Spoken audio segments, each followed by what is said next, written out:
各位兄弟们，今天买几十千的车也好，整百千的车都好，还在用这便宜的丁特，几百块就 set 得了。那我跟你说不可以啦。其实丁特呢，就好像今天我们人呢走路出去晒太阳哦，其实皮肤没有涂一层防晒膏哦，是会伤害到我们皮肤的。今天你坐在车里面，你没有丁特的话呢，也是一样会晒到你黑黑这样子的。所以我说丁特在买新车是非常重要的一个东西来的。今天带你们去了解一下 Helios Kota Damansara 丁特 ，Let's go。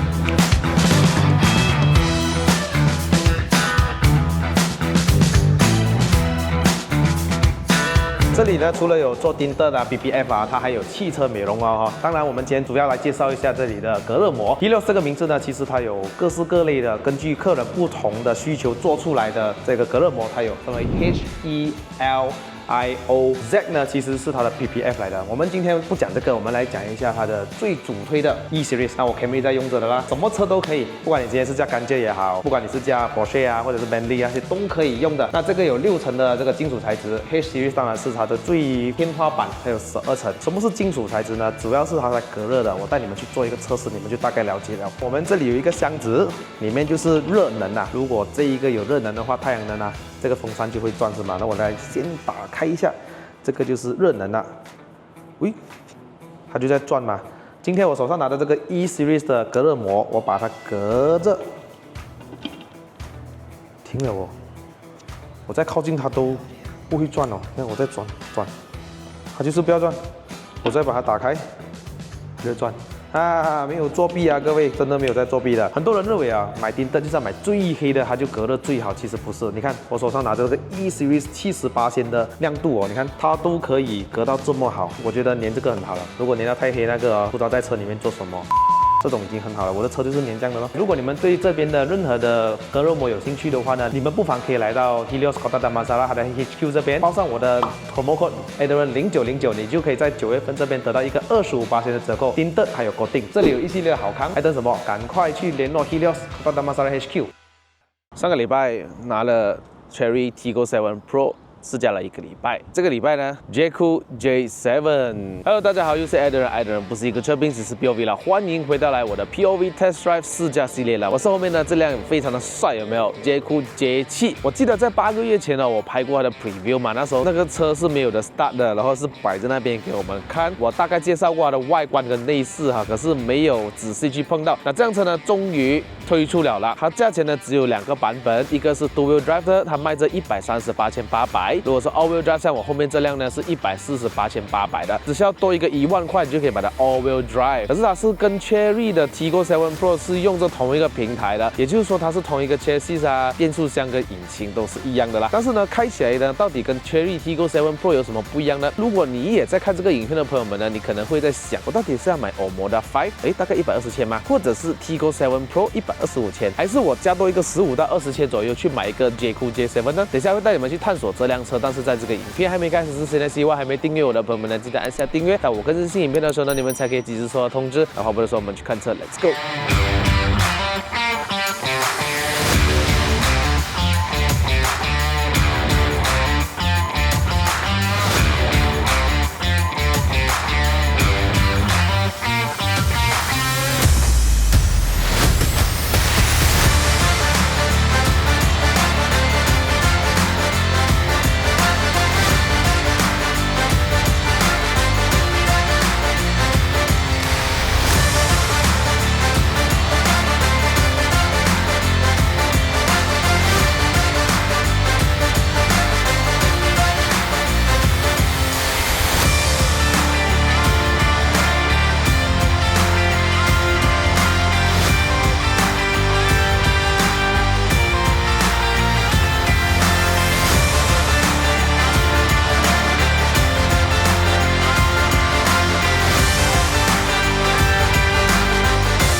Alright guys， 在马来西亚又多了一个 C segment SUV 的选择了。那这辆 J-Cool 的 J7 虽然跟 Tiggo 7 Pro 是用着同一个平台的，可是呢，它的车身轴距呢就比 Tiggo 7长了2个 mm 的，它是2672 mm，Tiggo 7 Pro 2670 mm 的。至于车身长度 ，J7 呢就达到4500 mm，Tiggo 7 Pro 呢就4513 mm， 长一点点。可是宽度大家都是一样，1862 mm。车身宽度呢 ，J7 会比较宽一点，1865 mm。高度呢 ，J7 会比较矮一点点，1680 mm。所以简单来讲，J7 的车身长度还有它的宽度会比 Tiggo 7来的小一点点呢。那很多人说照片看下去 ，J-Cool J7 是真的看得很大量一下啦。可是你看实体车的时候呢，其实它并没有你想象中这么大。当然呢 ，J7 哈，它的尺寸呢是很像 Toyota Corolla Cross， 然后又比 CX-5 小一点点。J7 呢跟 Chery Tiggo 7 Pro 呢有一个非常实用的这个功能，就是这是这辆车的钥匙哦，它跟 Tiggo 7 Pro 的钥匙长得是一模一样的。这里不再是写的 Chery， 是写的 J-Cool， 它有锁跟解锁，还有打开车尾箱，还有一个 Remote Start。只要呢这个车身钥匙呢是靠近这辆车之后，它就会开始亮起这个灯，然后side mirror是打开了，但是它还没有处于解锁的状态。当你更靠近这辆车之后呢，它会处于解锁，那个 door handle 就会跑出来了。所以它是一个隐藏式的手把。毕竟呢 ，J7 呢它是主打这个叫做 Premium Offroad SUV。解锁了之后呢，会有这个灯，它 sensor 你按一下它就可以锁门，side mirror 会自动收叠，或者是 unlock 的话，解锁按这边，或者我离开这个车，它这个解锁呢，基本上我的钥匙是不用拔出来的哈。打开车尾箱的方式呢，第一个就是你站在后尾箱，大概10秒钟左右。当然，这个功能你可以在里面的主机关闭的。第二个就是后面有一个 Touchpad， 第三个就是可以通过这个钥匙长按，大概几秒钟，它就会打开后面的车尾箱了啊。后面的车尾箱就比较小，不到500公升，会比 Chery Tiggo 7 Pro 来的小，因为呢这辆车的这个车身高度没有 Chery Tiggo 7 Pro 高。然后这边有一个小灯，然后这里有一个遮阳板。OK， 可能它没有这么大的尾箱空间，就是它有一个19寸的原装的尺寸，一个备胎啊放在后面哈。这边就有一些储物空间啊。关闭车尾箱的，后面的这个排气管是不是真的？哦，这是假的哈 ，plastic 来的，所以真正的排气管是在下面，跟 Tiggo 7 Pro 一样。这辆车虽然说前面是一个麦花臣，后面是个多连杆，跟 Tiggo 7 Pro 是一样，可是它的悬吊的设置呢，会比 Tiggo 7稍微的硬一点点，因为这辆车是可以拿来 off-road 嘛，虽然不是像那种200-300千那种 off-road 车，比较简单一个 off-road 是没有问题啦，你不是拿来 hardcore 啦哈。里面的气氛灯那些是真的蛮漂亮的，它可以更换很多种颜色，然后它的后面也是会有气氛灯哈，前后都有。后座呢，这里就可以做60椅背倾倒了。当椅子躺下来，可以处于大概都是一个平躺的状态。你可以调整你的座位的倾斜角度，大概2个 step 啦，不多啦，才那一点点啦。可是它会有一点点的稍微的不同啦。1、2，中间有一个手扶，椅垫是够长哦，直接延伸到我们的大腿。前面已经调整之后，我驾驶座位我身高173，坐在后面大概剩下一个拳头，头部空间多于一个拳头的。Tiggo 7 Pro 的头部空间会比较稍微的好一点，因为它的车身高度也比较高嘛。这里后面可以看到一个全景天窗，这里就有一个冷气出风口啦，然后还有一个 Type C， 还有一个 USB 接口在下面。中间鼓起来呢，也不会看起来很高啊。虽然这辆车有 All-Wheel Drive， 这个是 very 的 good job。这里还有 Boss Switch， 可以调整前面的副驾驶的座位。椅垫的柔软程度没有讲太软，有一点类似像欧系车这样。腿部这边有做延伸哈，如果可以再长一点就非常的好了。那门这一块是很好看，对吧？它是全部都是一个 plastic 啦，这一块是 plastic 来的，它就包裹了，就类似像阿坎塔拉的这一种材质，类似啦。喇叭这一方面呢，其实呢这里会有带一点橙灯，可能你的车停下来之后，后座要把门打开哦，它会提醒你，哎，后面有车来哦，所以这边会亮一个橙灯。这辆车就有一个记忆座位，当我把门打开之后啊，你会看到驾驶员的座位会微微的往后退，让我容易上下车哈。这个是 Tiggo 7 Pro 没有的，但是它只有一个 memory 啦，通过主机里面是可以更换的。作为 Chery 的子品牌呢，你就可以看到这边跟 Chery 是共用的啦。可是这些是软质塑胶，后面这边也是软质塑胶。后尾箱打开还有一个电子手刹，可是它放在这边有点不太方便了哈，很多人不懂。OK， 左右都是电动调节的座椅啊，可是这边就是调节你的腰部支撑。踩刹车，它的 Start Button 长得好看。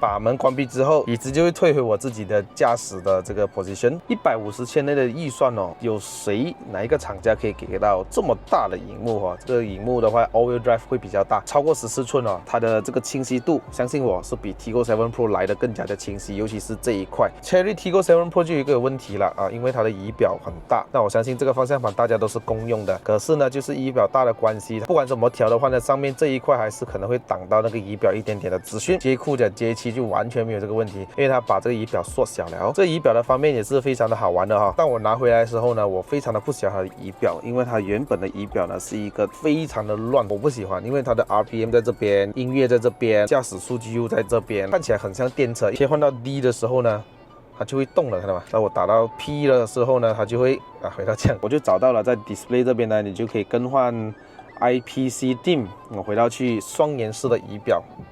OK， 这个双颜式仪表呢，就有分为 Day 跟 Night。Day 是大概长成白色的，非常的亮哈。Night 就是长得这样。可是我现在是放 Auto， 我没有找到它有一个设置是可以跟车灯的开关来更换。因为我发现到一个比较麻烦的一点就是，可能我下午的时候 Daytime 嘛，是不是？可是我一进到 Car Park 的时候，当自动头灯开启了之后呢，它不会变暗，所以这个会刺到我眼睛，所以你到时候还要进到这个荧幕里面按这个，然后你去到 Display， 然后把它调低一点点，然后你去到外面的时候呢，到时候你要再调高一点点，所以我觉得到时候如果捷库有一个收费 update 啊，麻烦加多一个跟着你的车头灯。当我用 Night Mode， 我可以下午用，我也可以晚上用嘛，对不对？因为不是每个人喜欢下午的时候用 Day Mode， 有些人喜欢用 Night Mode， 像我一样。双元仪表的显示看起来会更加的整洁，更加的容易。你可以通过这个左边的按钮按一按，中间按下去，你就可以更换这一个显示TPMS 胎压侦测器 Instant Fuel Consumption， 这个是它时速表，这个就是当你每一次打着引擎之后，它就会 reset 的，就会看你这一次的驾车的数据啊。这个就是每次我添满油之后，我会做个 reset 然后如果按到右边的话呢，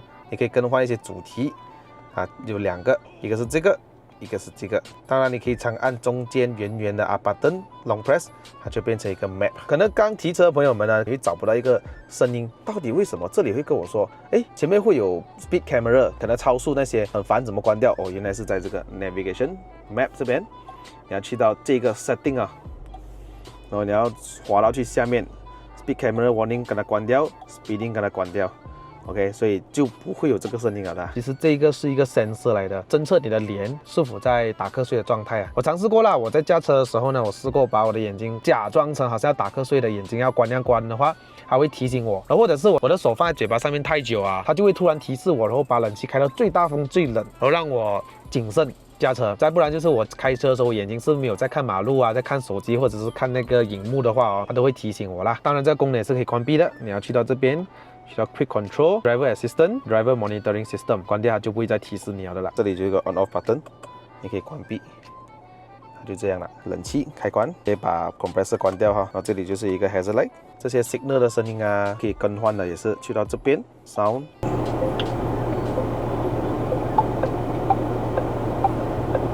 左边这边是放手机的，右边这里是有个50瓦的快充，这里会有出冷风。还有一点就是你的冷气出风口是在左右这边两边都有嘛，然后这个主机挡着了一点点小风，它会把那个风导下来。手机在这里还可以吹到一点点冷风呢，非常的 good job。2个置杯架中间这边可以插你的手机，所以你要放这边也可以，你要放这边也可以，这边也可以。手扶这边有一个小洞这里有一个 logo， 看了很久原来是放纸巾用的。你可以打开这个手扶之后，这里就可以塞一包纸巾，所以你就可以拉一点点出来用。里面呢，这里有一个小开口可以打开，可以让它的冷气吹到来里面这边里面是没有 carpet 的啦。自动雨刷 Auto 可以调整它雨刷的这个敏感度，还有自动头灯前面的雾灯。当你打开前雾灯之后，这里会亮一个绿灯嘛，再转上去它就会打开后雾灯，记得不要乱开会闪到后面的人的眼睛的当你关闭了之后前雾灯会关闭，可是后雾灯还在打开的所以你每一次在关闭之前，你要先再转一次上去，后面关闭了你再转下来。还有一个有彩色抬头显示器而且它可以显示你的时速，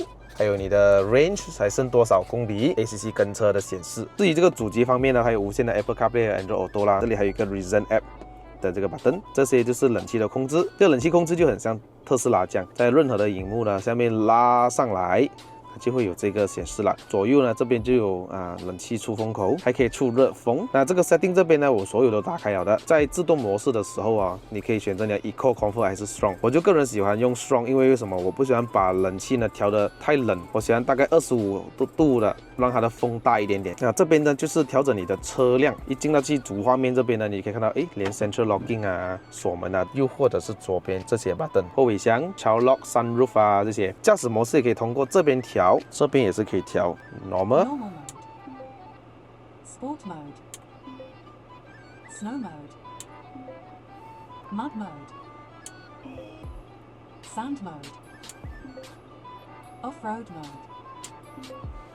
Eco mode。All-wheel drive 才会有的哈。那这边还可以打开这个 Energy Flow， 让你可以看你到底是现在走前轮多少 %，后轮多少 %。头灯的高度调整啊都在这儿。Vehicle Setting 这边呢就可以调整你后面的尾箱打开的高度啦。Steering Wheel Custom Button， 那我就把这一个星星这个 button 呢已经换成了一个360了。因为在 Cherry 上面呢，你就可以看到一个360 camera 的 button 可以随时打开嘛。可是，在 J Cool 这辆就没有。有时候呢，方向盘要打的非常的多，它才会打开嘛。为了方便起见呢，我就把这一个button换成了360了。这边就有一个 setting， 你可以把你的车变成了透明。如果透明的话，你就看到你的车是这样的，然后它就会有 memory 的。如果你在退后，还会把这边的这个记忆搬到来这边，所以你的车就看起来整辆都是透明的。不要的话呢，你可以把它打开半透明，所以他们称为叫540度的这个显示哦，不用怀疑，非常的清楚了的。Driver Assist 这边呢就有一系列的这一些安全辅助功能啊 ，ACC 自动跟车啦、自动刹车啦，都可以打开。Lane Departure Prevention 全部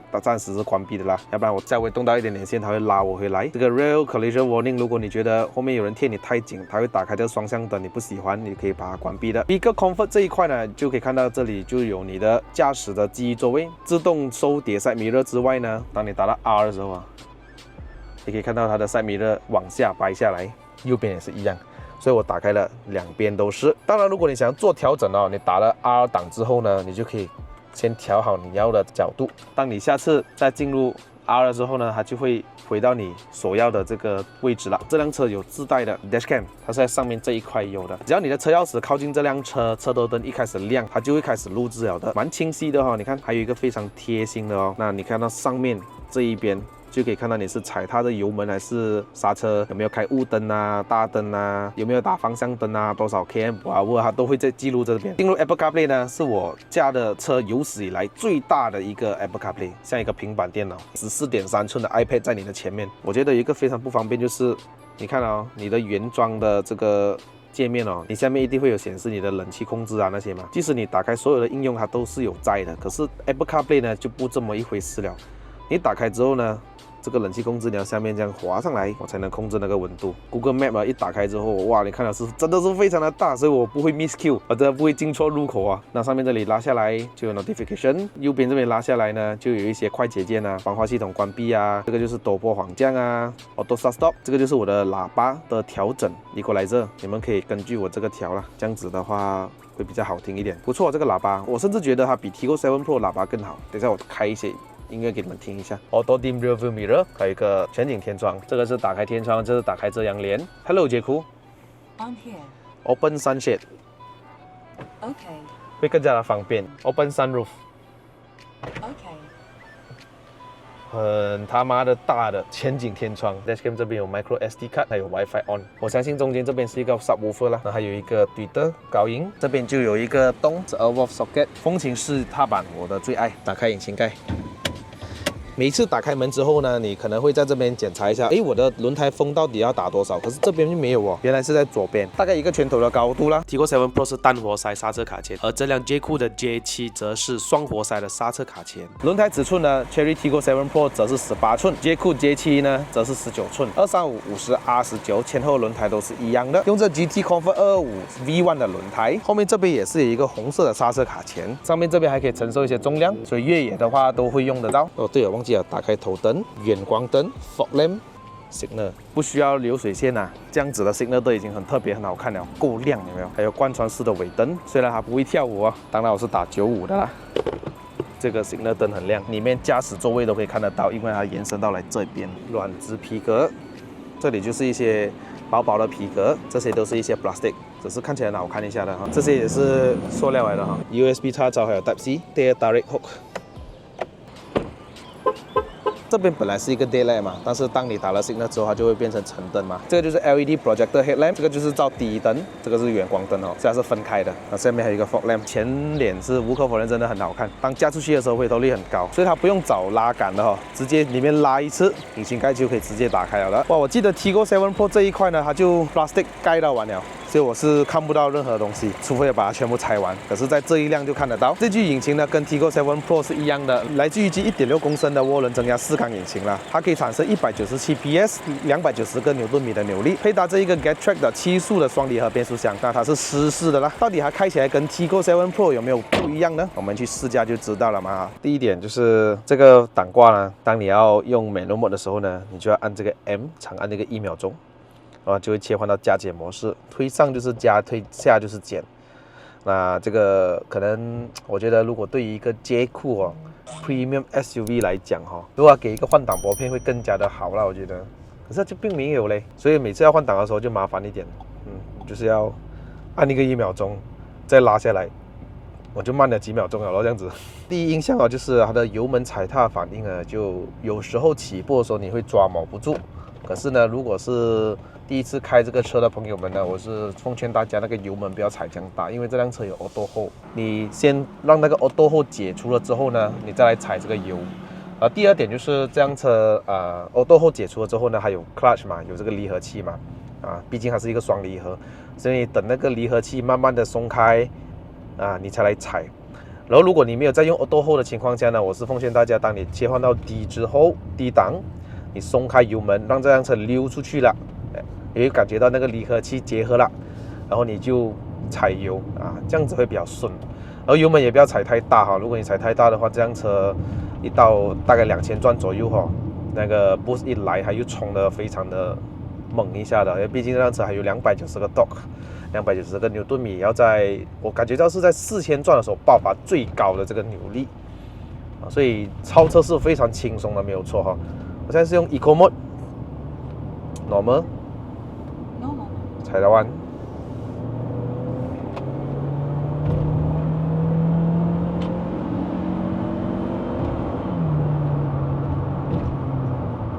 其实我这样日常驾啦，我用 Eco Mode 跟 Normal Mode 没有什么太大的分别，只是除了 Eco Mode 的这个油门可能稍微没有这么敏感，可能稍微比较要踩深一点，就是大概是这样。可是 Normal 跟 Eco 坦白说没有太大分别。对了，这个方向盘可以调整上下前后了。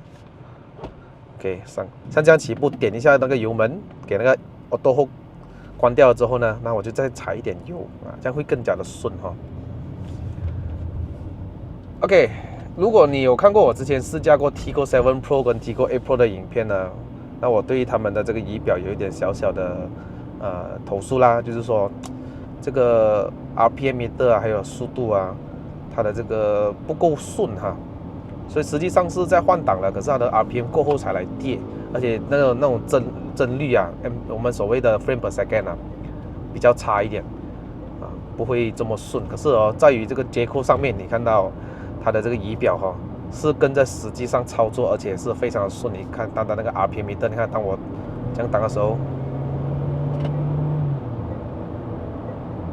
那这辆车呢，所有的安全配备我不需要多说了，有什么 ACC 跟车啦，什么自动刹车系统啦，然后 Lane Departure Warning 啦，那个 Lane Keep Assist 的话呢，大概是要在50 km/h 以上才会操作的，可是我把它关掉了。有时候我们驾车呢不会老是跟在正中间的嘛，会可能稍微的过去一点点没有超线可是它就会把我拉回来，这样按这里一个 Button A 的，然后我把它定速在100好不好？那我把它的跟车距离呢是调到最远的各位，我调到最远，试一下它怎么样。所以透过这个抬头显示器呢，它的资讯真的是非常的清晰，可以显示你的时速之外，还有你的现在的 range 可以走多远，还有跟车距离有多远，还有的定速多少。那么有时候如果你前面有车的话呢，它会提醒你要从左边超还是右边超，就是提醒你超车啦。跟车的话呢，我觉得还行，可以再好一点点，因为当他看到有车了之后他的那个刹车我觉得做的有点太过紧张如果他再顺一点，不要这么快刹车，然后慢慢的慢下来，松开油门，那该多好啊！你会很明显感觉到有东西正在帮你踩刹车这样。你看前面有车嘛，它好像要去不去，要去不去，有时候啦，不是经常啦，就感觉到。如果是这样子慢慢溜走的时候是非常的好用，尤其是在车辆比较多的时候。先说一下这辆车我喜欢的一点呢，第一点就是它的外观开始讲起。那这辆车我一驾出去哦，老实讲，我的邻居朋友们，尤其是那些安哥啊，我不管我去洗车啊，还是经过任何的喝茶的地方，妈妈档也好啊，很多人都会回头看，诶，这辆车到底是什么？整个外形呢，看起来是非常大气，非常的高尚优雅的感觉，让人家第一个印象这样子觉得。考虑在150千左右的预算哦，其实讲真的，这辆车给到你的外形，第一个颜值是非常的高了。第二点就是它的内饰也是我很喜欢的。一坐进来的时候，给我的感觉是，有抬头显示器啊，有这么大的荧幕啊，仪表跟主机的亮度显示是非常的高。然后它的晚上的时候呢，它的黑的发光呢，不是发白光的，所以可见它不是用什么LCD display， 它是一个类似像 AMOLED 的。第二点就是驾起来的时候感觉不会像传统的 SUV 这样。那我记得我上个礼拜呢，我试驾了1个礼拜的 Chery Tiggo 7 Pro。那每次你过减速带的时候啊，那后轮一落地的时候呢，如果你速度太快，你感觉整辆车是陷下去再上来，可见它的后面的避震器的柔软程度有多软。所以每次我在驾这种凹凸不平的路的时候啊，你会感觉到整个车身就传统的 SUV 的特性就来了，左右晃动，左右晃动。这个我是觉得我驾的不太舒服的地方，因为我个人习惯了比较硬朗的车，然后如果一下子来一个这么软的话，我自己开车都会开到晕。之外，我的女朋友在那边按电话都会感觉到有一点小小的晕了。所以看你个人是喜欢哪一种。当然，如果你喜欢舒服的话呢 ，Tiggo 7 Pro 无可否认是真的是非常舒服，因为它来自于一个18寸的轮圈。J-Cool 的 J7 呢19寸轮圈之外，而且我感觉到它整个避震器的调教呢会更少许的硬朗，所以它不会有传统的 SUV 这样子左右晃动了，你知道吗？我只会感觉到这辆车是上下在弹跳。OK， 你看，比如说我过这个路哦，你会感觉到过这个的时候有咚咚这样子的声音，J7会比较明显一点点。再来第三点就是这辆车的隔音啊，我相信 Tiggo 7 Pro 跟它的隔音是旗鼓相当的啊，它有双层的这个玻璃啦，所以它的整个隔音表现相当不错。除了它的胎噪呢会比较少许的明显一点点之外，都完全没有什么太大问题。可是你买这辆车的时候，你记得要提醒自己哦，我不是在买200-300千的车，不是在买200-300千的车，这辆车才150千左右，它给到你的就是这样子，好干料。在这个价位里面，你得不到这么大的荧幕，你得不到所有的安全配备给完你了，而且颜值超高的一辆车。除了避震器的调教跟 Tiggo 7 Pro 有一点不一样之外，其实J-Cool 的这个变速箱的这个换挡也是有一点稍微的不一样。可能这辆车是 all-wheel drive 啦，当然 all-wheel drive 会比 dual 会稍微的慢一点点，在加速0到100的时候，官方说不到10秒，大概9点多秒，9.7啊。那 dual 的话9.2秒啊，比较快。可是这辆车的换挡呢，就我感觉到在手动模式的情况下，你看啊，我现在减2个档，4。怎么感觉到我驾 Tiggo 7 Pro 的时候，它还会有那个 rev mesh 比较够力一点点，嗡，这样子，对吧？可是，在J-Cool这一个就没有明显的听到那个 rev mesh 比较多，所以反而感觉到听到的声音就是我一降档了之后，它会这样子，感觉上就是好像刚刚一个新手考了这个美诺的手牌，降档了之后呢，慢慢放 clutch 那种感觉啊，不会点一下油门这样子。这一点这个降档的话 ，Tiggo 7 Pro 会稍微的好一点，可是他们还是一样的，3档要降2档哦，3000转以下是降不到。你看我要怎么降都降不到。Sport Mode 这个 Sport Mode 也没有说太大的分别了，你要降档快踩着油门降档会稍微的快一点，动力是不错的，4000转左右来。Quick Control Energy Flow Launch。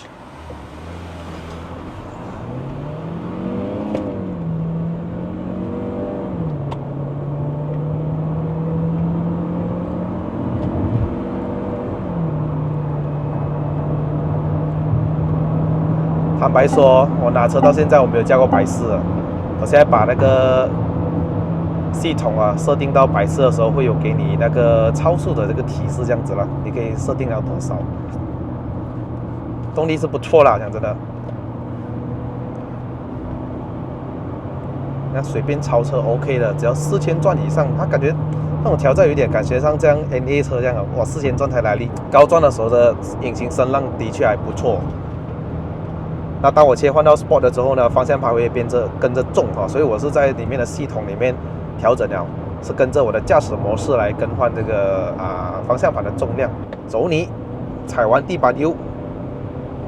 所以我感觉到在这种高速加速的时候啊，你把油门一踩下去，它跟 Cherry 一样，还是需要想一下，它降了档之后呢，它动力才会来这样子。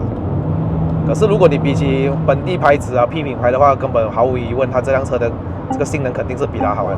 踩到完。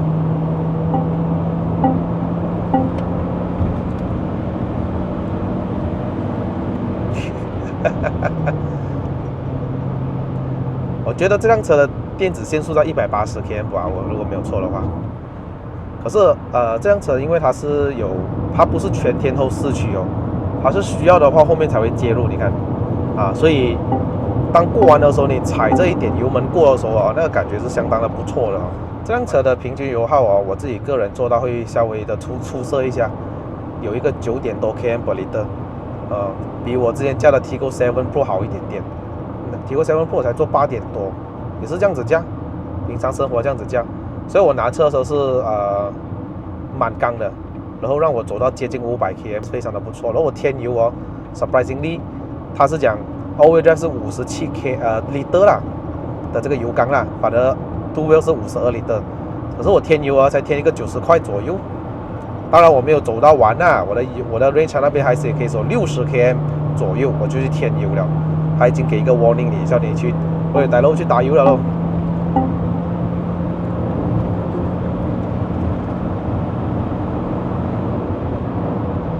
这样子的动力是不错的，当然如果可以的话，我多么希望那一具 2.0 Turbo 在 Tiggo 8上面的那个来的话会更加的好，更加的爽。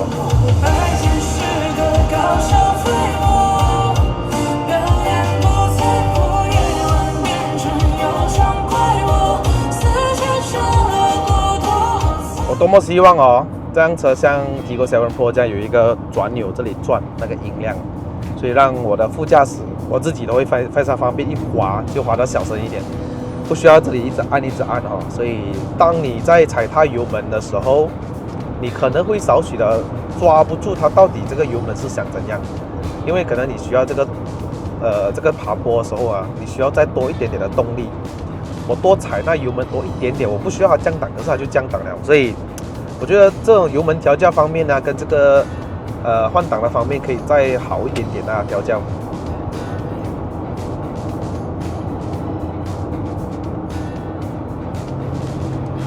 看现在后轮有在做工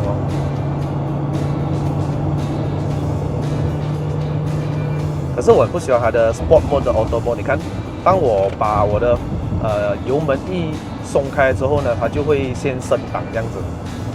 它尽量保持在2500转，可是我比较想它再高转一点点。所以我等一下上山的时候呢，我觉得这个 Auto 不好用，我还是要用 Manual Mode。所以你看我每次上山是不是我都是用 Manual Mode 的？虽然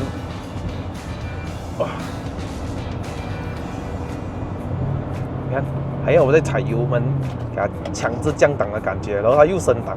可能我们驾习惯了很多车的 DCT， 尤其是在 Volkswagen 或者 Porsche 的 BDK 的双离合你会感觉到那个是真的是最爽的一个。不管是降档、升档的话，都像闪电式一样。然后加上你起步的时候那个离合器的松开，它结合的比较顺畅，而且快。这辆车是顺，可是它不够快。来，今天又是我一个人跑山路啦！还没点赞的朋友们，记得点赞关注。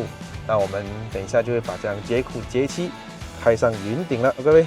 好了，各位影片就到此结束。如果喜欢看我的影片的朋友们呢，不要忘了按赞、订阅、分享，还有打开小铃铛。我们下一期的 POV 冲上云霄再见了，拜拜。